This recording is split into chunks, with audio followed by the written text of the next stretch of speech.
C'est pas bon? Si. Mais alors pourquoi vous tirez cette gueule l'enterrement?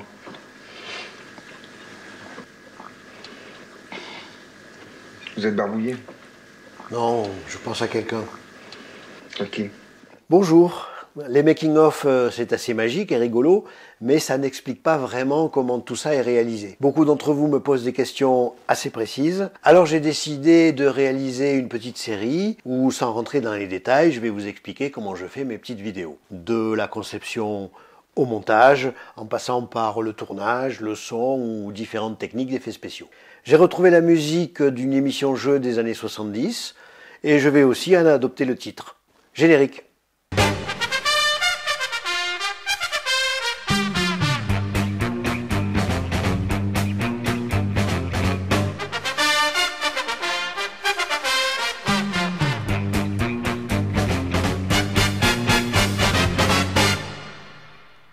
Comme vous vous en doutez, la première chose, c'est de trouver une scène qui se prête au détournement. Et c'est d'ailleurs la partie la plus chronophage. Mais comme je n'ai pas les moyens de Hollywood, je suis obligé de me limiter techniquement. Il y a 3 ou 4 choses que je dois absolument éviter.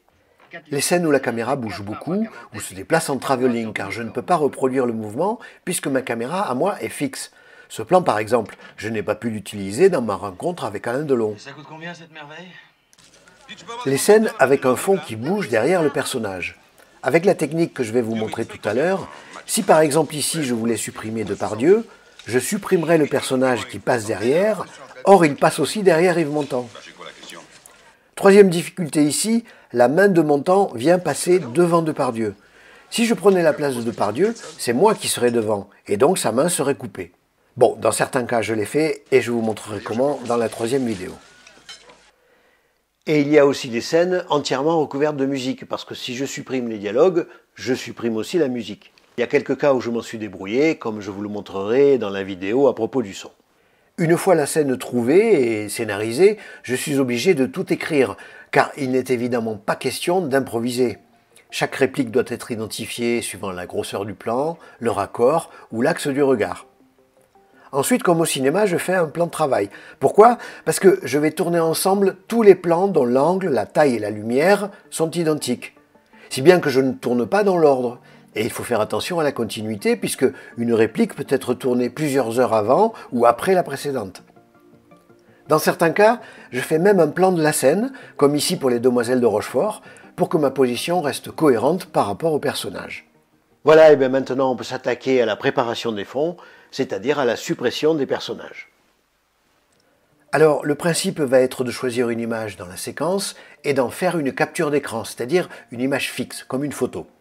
Cette photo, on va ensuite l'ouvrir avec un logiciel de retouche, en l'occurrence Photoshop. Et là, je vais utiliser un outil bien connu de retouche qui s'appelle le tampon de duplication. Ici, par exemple, on a une sorte de carrelage et on s'aperçoit qu'on a le même carrelage sur la gauche de l'image. Avec le tampon de duplication, je vais donc prélever la partie gauche pour la copier à droite et faire ainsi disparaître le personnage en fabriquant artificiellement un décor. Je vais faire de même avec le bleu de la nuit pour effacer la tête et ainsi de suite. Ici par exemple, en effaçant le pied et la jambe, je supprime en même temps le pied droit du tabouret. Je vais donc sélectionner le pied de gauche, en faire une copie, le déplacer à droite, faire une symétrie horizontale, et j'aurai reconstitué mon tabouret.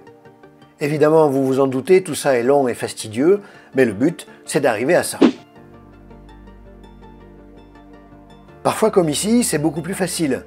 Puisqu'Henri Fonda se déplace sur le décor, il suffit d'isoler 2 images où il est à un endroit différent. En les superposant, on va faire un trou dans l'image supérieure, et si on fait apparaître l'image inférieure, on récupère le décor, et on reconstitue ainsi facilement tout le décor vide. Revenons maintenant à notre scène avec Depardieu. L'image qu'on vient de fabriquer, elle est fixe, c'est une photo. Mais Depardieu, lui, il doit continuer à bouger et à dire son texte. Là, je vais utiliser un outil très utile qui s'appelle un masque. Un masque, c'est exactement comme si on découpait une photo papier avec des ciseaux.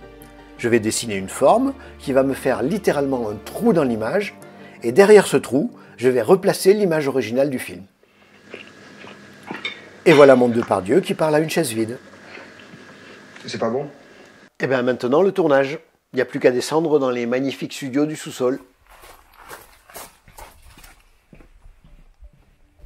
Alors dans le studio, j'ai disposé évidemment un tabouret et une table devant un fond vert, avec un drap vert sur la table qui me permettra de récupérer les accessoires de l'image originale. Ma caméra doit être positionnée dans le bon axe et à la bonne hauteur pour reproduire la perspective de la scène originale. Il y a un autre élément très important, c'est l'éclairage. Ici, il est assez plat et blafard, mais surtout, il y a une source de lumière à l'arrière qui donne un petit contre-jour sur le personnage. Comme mon studio est assez exigu, je vais me débrouiller en orientant et en rapprochant le projecteur droit qui éclaire le fond pour reproduire ce petit contre-jour sur moi. Et il n'y a plus qu'à lire mon texte. C'est pas bien là? Si. On me pose souvent la question, pourquoi un fond vert et pourquoi vert? Mais en fait, ça peut être n'importe quelle couleur. Mais comme c'est une couleur qu'on va par la suite enlever, grâce à un effet qu'on appelle le chroma key, il vaut mieux que ce soit une couleur qu'on ne retrouve pas facilement dans les objets, les vêtements et surtout la carnation, la couleur de la peau. Autrefois, à la télévision, on utilisait couramment le fond bleu, notamment pour la météo.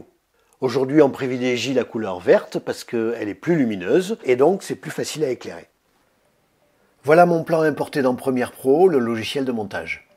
Je vais donc appliquer le fameux effet d'incrustation qui s'appelle ici Ultra Key. Je le glisse sur mon plan et je vais choisir avec la pipette la couleur que je veux supprimer, qui vous vous en doutez sera le vert. Il y a ensuite plein de paramètres à affiner, le contraste, le niveau de noir, bordure, dont je vous fais grâce parce que c'est trop technique. Évidemment, tout ce qui n'est pas vert n'a pas disparu. Je vais donc réutiliser mon outil masque pour découper à nouveau l'image, mais cette fois-ci en gardant ce qu'il y a à l'intérieur. Il ne me reste plus qu'à mettre à l'échelle et à affiner la position pour me placer au bon endroit. Comme on peut le voir, du coup, il manque le pied de la table. Qu'à cela ne tienne, je reviens dans Photoshop et je vais découper le pied gauche de la table. Je vais en faire une image transparente, comme du papier découpé encore une fois. Et je vais la rajouter par-dessus. J'ai pas les pieds sous la table là?